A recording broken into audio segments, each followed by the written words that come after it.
Hello विद्यार्थियों, आप सभी का क्लास 10 विज्ञान विषय में स्वागत है। बच्चों, हम विज्ञान विषय का क्लास 10th की जो विज्ञान विषय है उसका चैप्टर 8 पढ़ रहे हैं। और बच्चों, इस पाठ में हम आज पढ़ने जा रहे हैं बहुलक और बहुलीकरण की प्रक्रिया। और ये बहुलक कौन कौन से हो सकते हैं, इनके क्या क्या प्रकार हो सकते हैं, इन चीज़ों को आज हम यहाँ पर पढ़ने जा रहे हैं। ठीक है ना?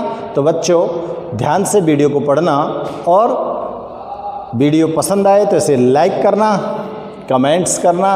ओके, स्टार्ट करते हैं। तो स्टूडेंट्स, आज हम पढ़ रहे हैं क्या? बहुलक। देखो, बहुलक नाम से ही पता चल रहा है बहुलक क्या होने चाहिए। बहु माने बहुत अधिक और लक माने इकाइयाँ, यानी कि बहुत सी छोटी छोटी इकाइयाँ आपस में जब मिल जाएंगी तो एक बड़ी सी इकाई का निर्माण करेंगी। जैसे एक साधारण से उदाहरण दूँ, रेल है, तुम सब जानते हो।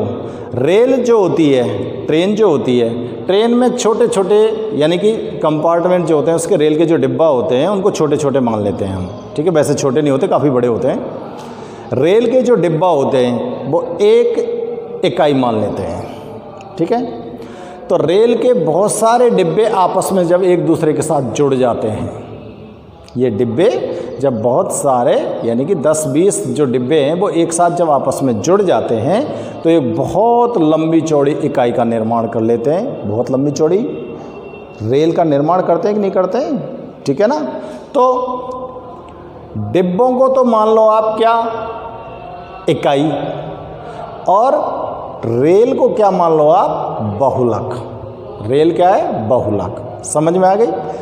ऐसे पदार्थ, ऐसे कार्बनिक पदार्थ जिनका निर्माण छोटी छोटी इकाइयों से मिलकर होना होता है, यानी कि कह सकते हैं सरलतम इकाइयों से मिलकर जब एक उच्च अणु भार वाली लंबी श्रृंखला वाला अणु का निर्माण होता है तो वो बहुलक कहलाता है। सरलतम अणु जिनका अणुभार छोटा होता है वो आपस में जब जुड़ते हैं, जुड़कर एक उच्च अणुभार और लंबी श्रृंखला वाला अणु का निर्माण करते हैं, उसे हम बहुलक कहते हैं। और बहुलकों के निर्माण की ये जो प्रक्रिया है इसी को हम बहुलीकरण कह सकते हैं। ओके डियर्स, परिभाषा ध्यान में आ गई? चलो इसको नोट कर लेते हैं। ठीक है ना? जब छोटे छोटे सरलतम अणु आपस में मिलकर, जब छोटे छोटे सरलतम अणु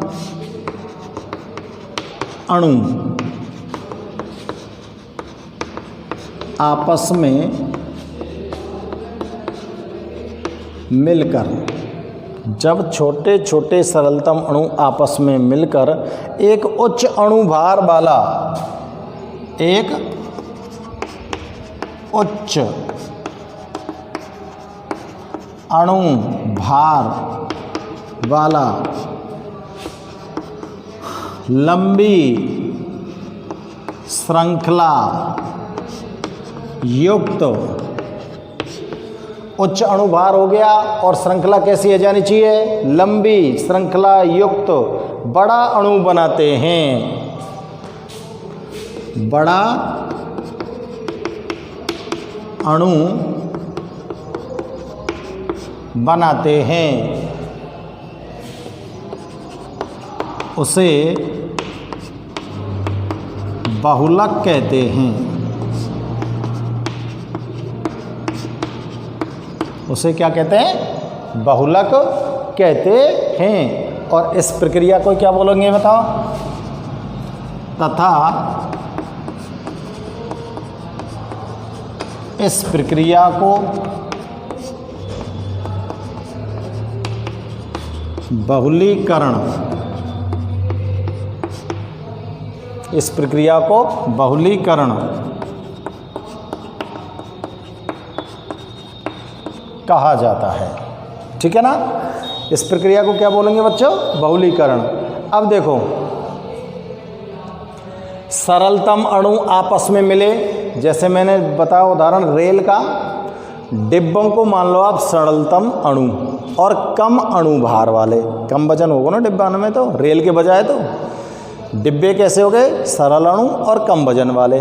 जब ये सरल अणु और कम वजन वाले अणु आपस में जब मिल जाएंगे तो एक उच्च अणु भार और लंबी श्रृंखला वाला अणु का निर्माण करेंगे।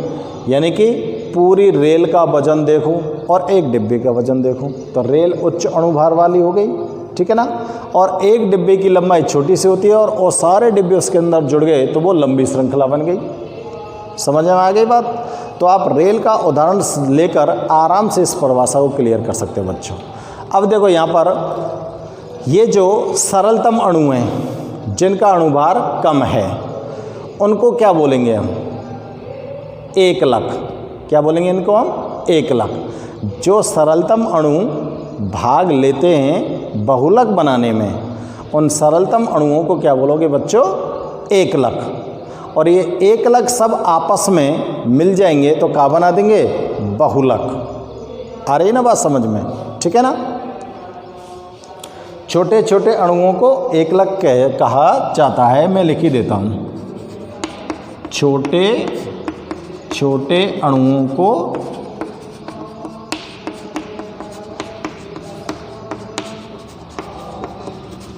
एकलक कहा जाता है, ठीक है। छोटे छोटे अणुओं को क्या बोल दोगे आप, एकलक। अब देखो बहुलक दो प्रकार के होते हैं।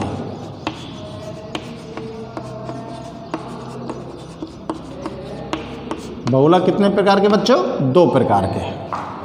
नंबर एक प्राकृतिक बहुलक। नंबर एक प्रकार तो कौन सा है, प्राकृतिक बहुलक। प्राकृतिक बहुलक क्या होते हैं बताओ, किसको बोलेंगे, जो प्रकृति से सीधे प्राप्त होते हैं। ऐसे बहुलक जो प्रकृति से सीधे प्राप्त होते हैं।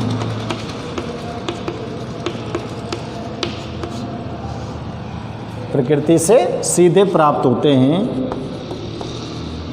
इनके निर्माण में मनुष्य का कोई योगदान नहीं होता है। योगदान नहीं होता है, उन्हें प्राकृतिक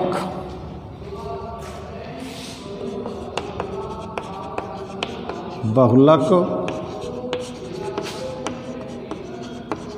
कहते हैं। जैसे स्टार्च, सेलुलोज,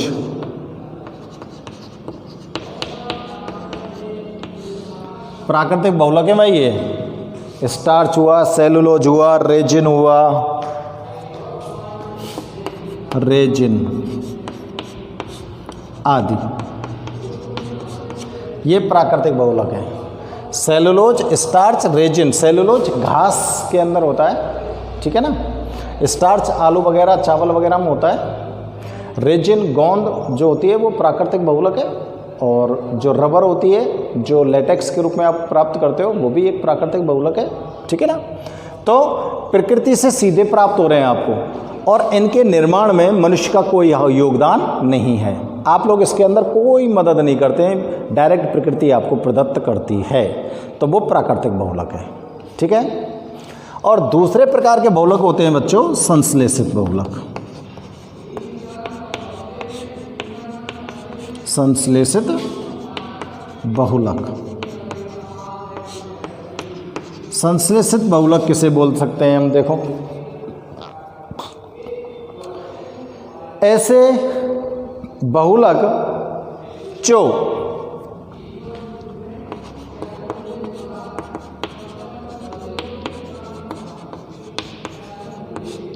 जो मनुष्य द्वारा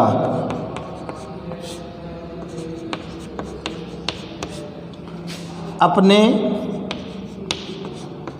हाथों से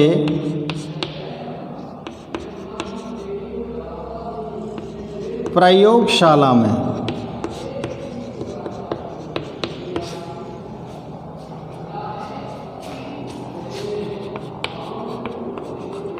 कृत्रिम रूप से संश्लेषित कर बनाया जाता है, उनको संश्लेषित बहुलक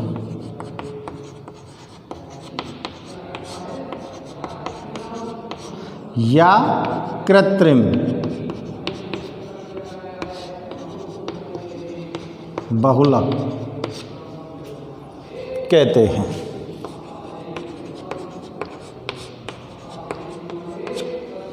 संश्लेषित बहुलक कह दो चाहे कृत्रिम बहुलक कह दो, इनको क्या किया है मनुष्य ने, खुद ने अपने हाथों से बनाया है प्रयोगशाला में जाके कृत्रिम रूप से, ठीक है ना। तो ये संश्लेषित बहुलक हो गए। जैसे इसके उदाहरण भी लिख लेते हैं, जैसे नायलॉन 66, प्लास्टिक, जितने भी प्रकार की प्लास्टिक हैं सब संश्लेषित बहुलक हैं। टेरिलीन,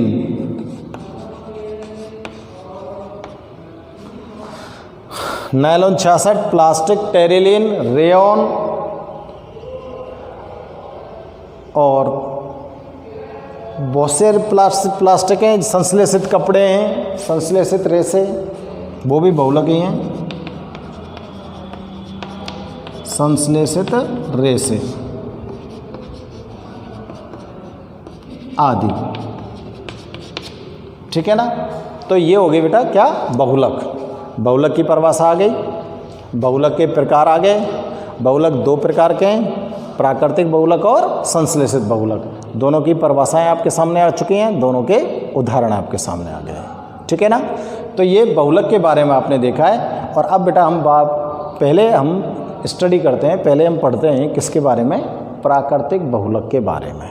प्राकृतिक बहुलक का हमको पता लग गया क्या होता है, किस तरह से हम इसको प्राप्त करते हैं, ये सारी चीज़ें हमको पता चल गई हैं। अब हम इसका एक उदाहरण लेते हैं कि उस प्राकृतिक बहुलक को हम किस प्रकार से प्राप्त करते हैं और उसका हम कहाँ पर कैसे उपयोग कर सकते हैं, ठीक है। तो आप वीडियो को पॉज करेंगे और इसको नोट करेंगे, ठीक है ना।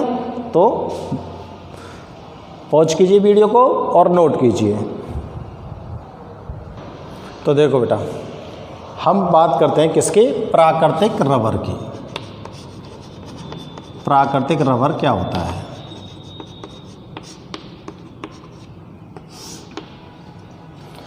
प्राकृतिक रबर जो होता है वो एक वृक्ष से प्राप्त होता है। रबर का एक पेड़ होता है, उस पेड़ से रबर को प्राप्त किया जाता है। पेड़ से जो रबर प्राप्त की जाती है वो द्रव रूप में की जाती है। तो एक वृक्ष से द्रव पदार्थ के रूप में दूध जो इसका प्राप्त किया जाता है उसको लेटेक्स बोलते हैं, रबर चीर या लेटेक्स।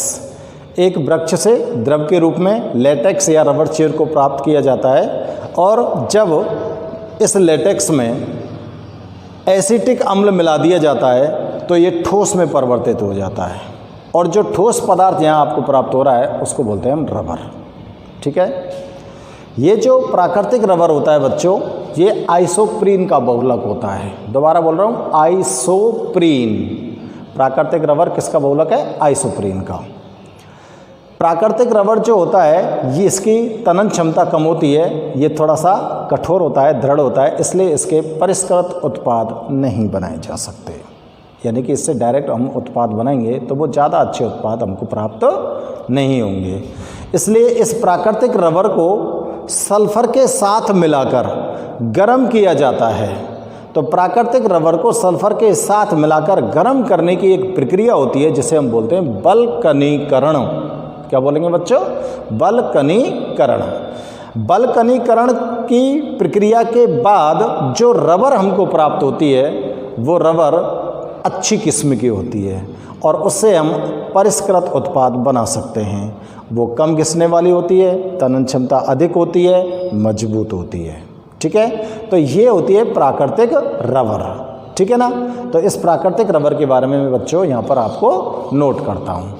ठीक है भाई साहब, करो स्टार्ट करते हैं। तो देखो, यह एक वृक्ष से द्रव के रूप में प्राप्त होती है। यह एक वृक्ष से प्राप्त द्रव है जिसे रबर क्षीर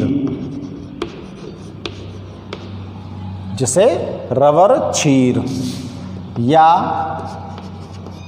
लेटेक्स कहते हैं। इस लेटेक्स में एसिटिक अम्ल मिलाकर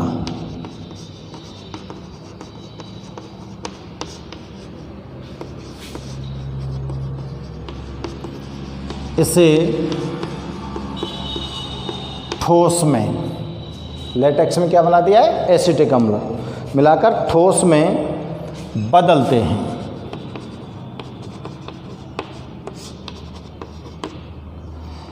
इस प्रकार प्राप्त पदार्थ रबर कहलाता है।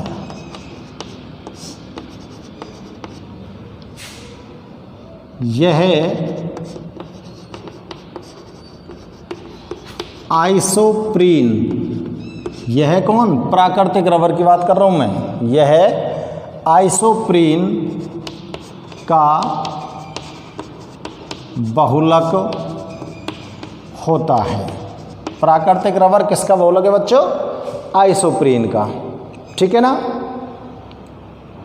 अब देखो, आइसोप्रीन का सूत्र और बहुलीकरण करके हम रबर प्राप्त करते हैं। तो इसके लिए मैं अभिक्रिया लिख रहा हूं आइसोप्रीन की।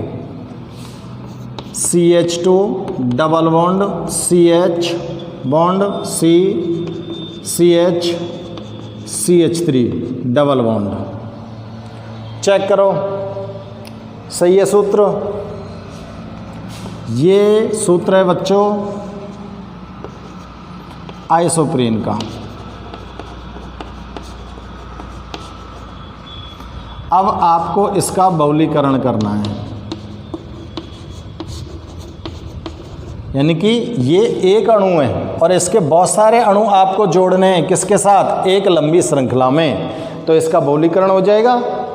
ठीक है ना। तो देखो कैसे जोड़ेंगे।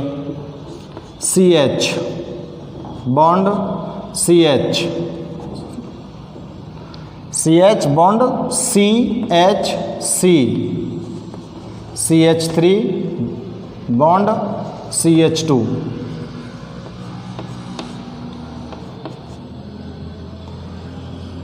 और यहाँ पर आप कोष्टक लगाओगे, इस साइड में एन लगाओगे और इसको बोलेंगे आप पॉली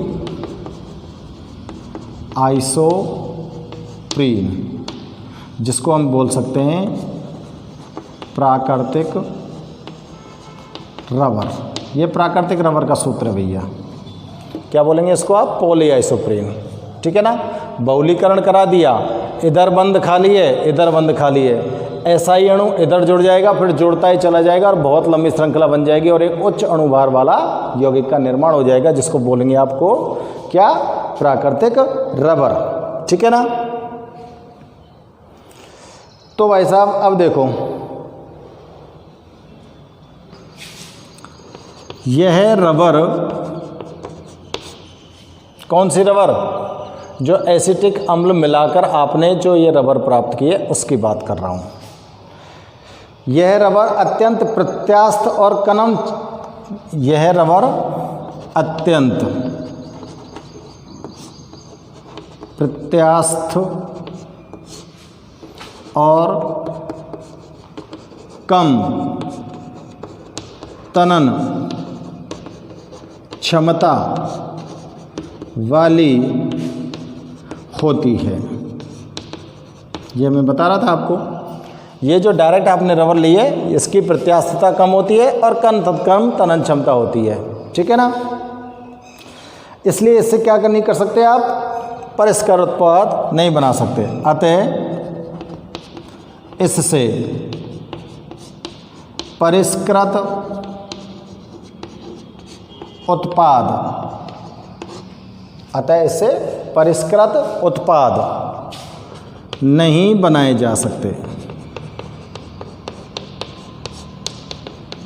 नहीं बनाए जा सकते।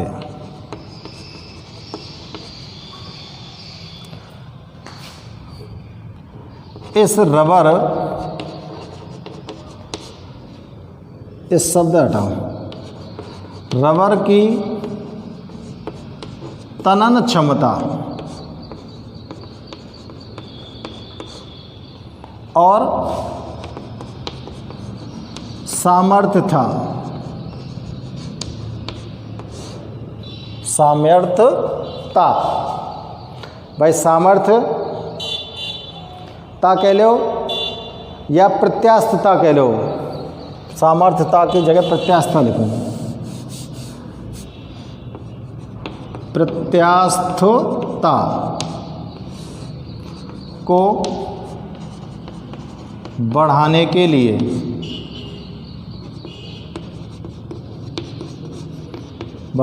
लिए इसे सल्फर के साथ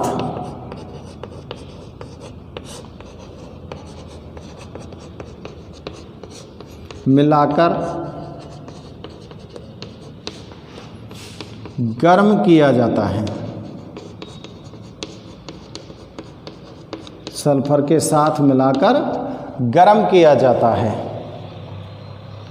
इस प्रक्रिया को वल्कनीकरण कहते हैं। इस प्रक्रिया को क्या बोलेंगे बच्चों? वल्कनीकरण।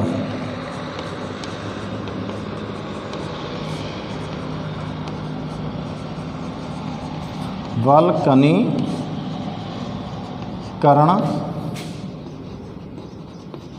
कहते हैं।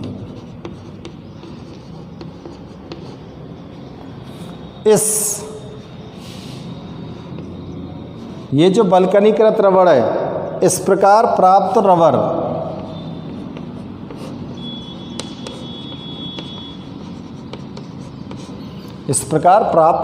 अब यह रबर तक आकेंगे आप, वल्कनीकृत रबर, ठीक है ना। कौन से रबर कह सकें? वल्कनीकृत रबर। इस प्रकार जो ये प्राप्त हुई है रबर, कम घिसने वाला,